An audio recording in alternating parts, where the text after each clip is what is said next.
Good morning! Ayan mga kabaka. Ayan, hello!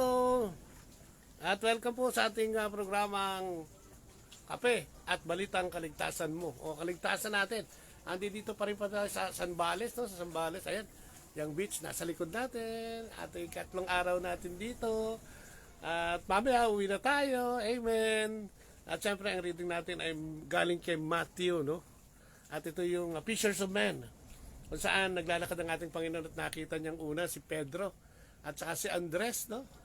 Na nagkakas ng kanilang nets at ito'y tinawag niya.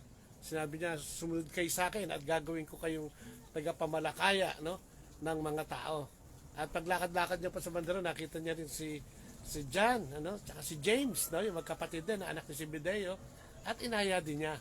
At talagang amazing din, ano? Dahil isang tawag lang, sumunod itong apat na ito, no? Kaya ito yung mga unang apostol, no? O mga disipulo ng ating Panginoong Kristo.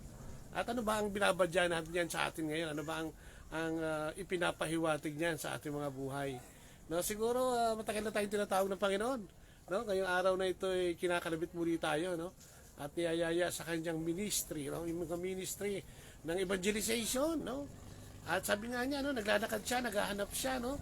At maramang marami sa atin ngayon ang nakikinig at nanonood na matagal na nararamdaman ang pagtawag ng Panginoon, pero hindi pa rin sumasagot o tumatalima. No, ngayong araw na ito, paalala na naman ito, no, ng ating Panginoon, no, na tayo ay kailangan niya, no?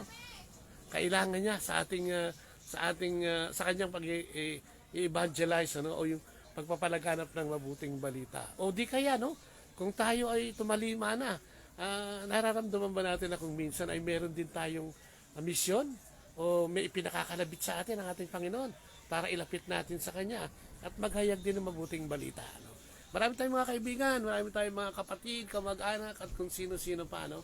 Siguro ngayon yung panahon na sinasabi ng Panginoon, ayain natin sila, no? Magsama-sama tayo sa pagpapalaganap ng mabuting balita ng ating Panginoon, ano? At malamang yan ang ating bigyan ng pansin ngayong araw na ito at sa mga susunod na araw pa, di ba? Dahil ito ay unang araw, no, ng pagkatapos ng Sunday Advent, ano? Pumasok na talaga tayo sa Advent, kaya siguro pagsisindi ng kandila kahapon ay nagsisilbing liwanag yun, ano? Kandila, liwanag, no, na magkaroon tayo ng kaliwanagan, no? Maging liwanag tayo sa ibang tao, no? Hindi lang sa mga kamag-anak, sa kapamilya, kundi sa mga taong nakakahalubilo natin sa trabaho, no? Maging liwanag tayo para pag tayo ay nagkaya, no, hinimok natin sila para sumama sa atin o sumama sa gawain ng tungkol sa ating Panginoon, ay hindi tayo mahihirapan. O baka nga magkusa pa yan, no? Na gustong sumama sa atin, lalo na kung nagiging mabuting ehemplo ka sa kanila, no? Ang iyong pagbabago, no? Ang iyong transformation sa ating Panginoon, nakita nila, ay madaling-madali pong yayain ng ating mga kapatid na yan. At yan ang gusto ng Panginoon ngayong araw na ito, no? Dati, puro paghahanda, no? Siguro matagal tayong sinasabihan maghanda. Ngayon, tinatawag na tayo upang maglingkod. Amen? At tugunin natin ang Panginoon, no? If today you hear His voice, harden not your heart, sabi niya, no? Sumama tayo sa Panginoon. Tara, let's! Evangelization, di ba? Liturgical year, nagsimula na ang 2021, no, sa kalendaryo ng ating simbahan. Simulan na rin natin ang pagbabalik loob, pagbabago, paghihimok, pagkalabit, no, sa mga taong nakikita natin na kailangan din, no, at kailangan ang kanilang buhay ay isuko sa ating Panginoon. Lalo ngayon, di ba? Daming mga naging problema nitong mga nakaraang buwan, ano? Kailangan natin, parang nagbabadya na kailangan natin ilagay ang Panginoon sa ating mga buhay. Amen? At yan ang ating reflection yun, no? So, no, huwag kang magsawa sa pagtangkilik, sa pananampalataya sa Panginoon. At higit sa lahat, huwag kang magsawa sa pagbabahagi ng ating Panginoon, no? Amen. Tapusin natin sa panalangin sa ngalan ng Ama, ng Anak, ng Espiritu Santo. Amen. O po, Panginoon, salamat sa umagang ito. At salamat sa paalala. At kami ay sumasang-ayon na maraming kami mga kapatid na nangangailangan ng iyong tulong. Higit sa lahat, nangangailangan ng tulong mula sa iyo. At sa pagkilala sa iyo ay magkakaroon kami ng tunay na ugnayan. Ngayong araw na ito'y tinatawag mo kaming lahat, kaya sa pamamagitan ng iyong karunungan, kapangyarihan, sa pamamagitan ng Banal na Espiritu, hipuin mo kaming lahat at lahat ng mga taong gusto mong ilapit sa iyo upang maghayag ng iyong mabuting balita.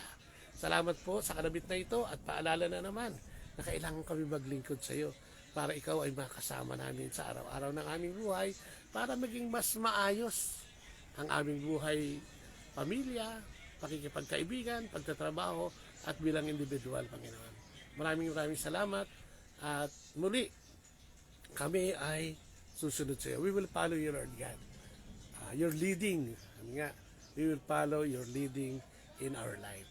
Patuloy mo kaming paalalahanan, patuloy na bigyan ng ganitong uri ng emosyon o pakiramdam na kami ay nakasentro sa iyo at magkaroon kami ng tunay na ugnayan sa iyong pag-ibig at pagmamahal na ibinigay sa aming lahat. Maraming salamat and glory be to the Father, to the Son, and to the Holy Spirit, as it was in the beginning, is now, and ever shall be, world without end. Amen. In the name of the Father, the Son, and the Holy Spirit. Amen. Noning, good morning. Andito pa rin ako sa beach. Ayan.